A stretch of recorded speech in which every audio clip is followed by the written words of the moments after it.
좋아요, 구독. 지금 시간 3시 10분 가리키고 있습니다. 종가 베팅할 섹터 알아보겠습니다. 이사님 어떤 섹터에서 가지고 오셨을까요? 저는 반도체 얘기도 워낙 많았고 산업재도 얘기가 많았다 보니까 다음으로 움직일 수 있는 쪽에 대한 고민을 했고요. 해운 업종을 말씀드리려고 합니다. 지금 미중 분쟁 같은 경우는 조선업까지 격화가 되는 모습이고요.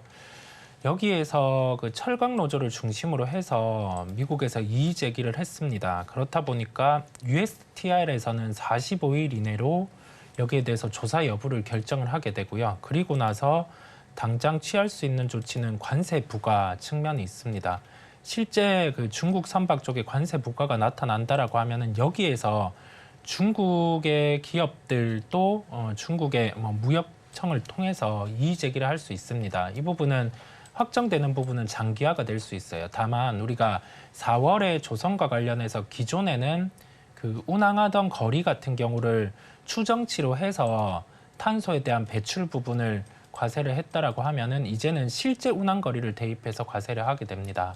그러면 이 부분이 노후 선박 같은 경우와 기존 선박 같은 경우도 한 40% 정도 해당이 되게 되고요. 신구 선박은 전면으로 해당이 되게 됩니다. 그러면 이 구조 안에서 성과 같은 경우에 증대 요인이 존재를 하게 되고 그러면 여기에서 지금 해운 지표 같은 경우도 나쁘지 않은 상황이다 보니까 해운주 같은 경우도 한 발 빠른 접근 정도가 가능할 것으로 보이고요. 그렇다 보니까 오늘은 해운 업종을 말씀드리게 되겠습니다. 해운 업종 중에서요. 어떤 종목 볼까요? 종목은 페노션을 말씀드리려고 합니다. 아까 말씀드린 가격 지표로 BDI 지표를 참고를 하는데 현재 2374 수준입니다. 이 수준을 놓고 추가로 발생할 수 있는 공급적인 모멘텀은 후티 반군 같은 경우가 이스라엘 관련 희망봉을 우회하는 선박에 대해서 좀 공격 계획에 있다라는 소식이 전해졌고요. 이 부분은 공급의 이슈이기 때문에 그냥 지수단에서는 강력한 모멘텀은 아니지만 우리가 심리적인 영향 같은 경우가 미칠 수 있음을 말씀을 드립니다. 조선업 분쟁 격화 시 가격 지표, 즉 BDI 지표가 상승 가능하다는 점을 말씀을 드리고 여기에서 실제 BDI 지표의 상승은 중국의 전체적인 수요 부분과 연관이 깊습니다. 그렇다 보니까 아직 수요적인 측면의 상승은 나타나지 않았지만 공급적인 이슈로도 상승이 가능하다는 점을 열어둡니다. 그렇다 보니까 목표가 같은 경우는 우리가 아직 수요적인 측면이 대입이 안 되었기 때문에 전 단기 고점 수준인 한 4,800원을 제시를 해드리고요. 손절가는 4,000원인데 이 부분은 중기적인 추세 같은 경우가 훼손될 수 있는 가격이기에 4,000원을 손절가로 대입을 했습니다. 종가 베팅할 종목 페노션을 가지고 오셨습니다. 목표 주가는 4,800원, 손절 라인 4,000원 제시를 해주셨습니다. 이어서 PB님은 어떤 종가 베팅 섹터일까요? 전선입니다. 오늘 장 후반으로 가면서 소폭 밀리는 모습도 적지 않게 나오고 있는데요. 이 전선 수요 자체가 앞으로 크게 증가할 가능성을 우리가 배제할 수가 없습니다. 이 AI 반도체가 결국에는 전력 소비가 너무나 많기 때문에 전력을 생산을 하는 것과 동시에 이를 운반하는 구체적으로 송전 단계에 포함되는 모든 전선, 구체적으로 고압이나 초고압 전선입니다. 이를 시장에 내어놓는 기업들의 주가 흐름을 우리가 중기나 장기적으로 계속 지켜볼 필요는 있지 않을까 그런 생각이 적지 않게 들고요. 우리나라 같은 경우에는 전력선과 통신선이 사실상 핵심입니다.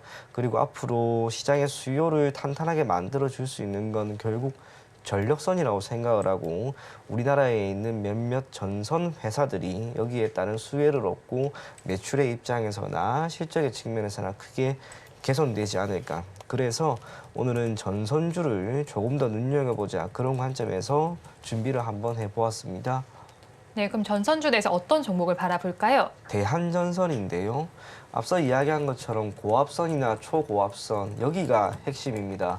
중저압 같은 경우에는 송전 과정에서는 대단히 많이 이용이 되지 않기 때문에 우리가 원하는 수준, AI 반도체를 위해서 큰 수준의 공급이 이루어질 수 있는 전선은 결국 초고압, 고압입니다. 이걸 우리나라에 생산할 수 있는 기업이 대한전선, 일진전기, 그리고 예전 LS전선 정도밖에 없습니다. 오늘 주가도 전선 관련된 기업들 중에 큰 폭으로 10% 이상 올라가는 기업도 일진전기, 그리고 대한전선이 11% 정도 올랐습니다. 초고압과 고압을 담당하기 때문이라고 생각하시면 좋을 것 같고요. 대한전선 같은 경우에는 얼마 전 노이즈가 한 번 있었습니다. 유상증자, 자금 조달을 기반으로 해서 북미양 매출을 크게 개선을 시키고 여기에 생산 시설을 조금 더 확보할 것이다라고 하는 공시에 따라 뜻하지 않은 악재로 주가는 크게 밀리긴 했는데 사실상 지금 이슈가 조금 나오는 시점에 맞추어서 불과 석 달 만에 당시에 있었던 주가의 약세를 모두 회복하는 모습이 나왔습니다.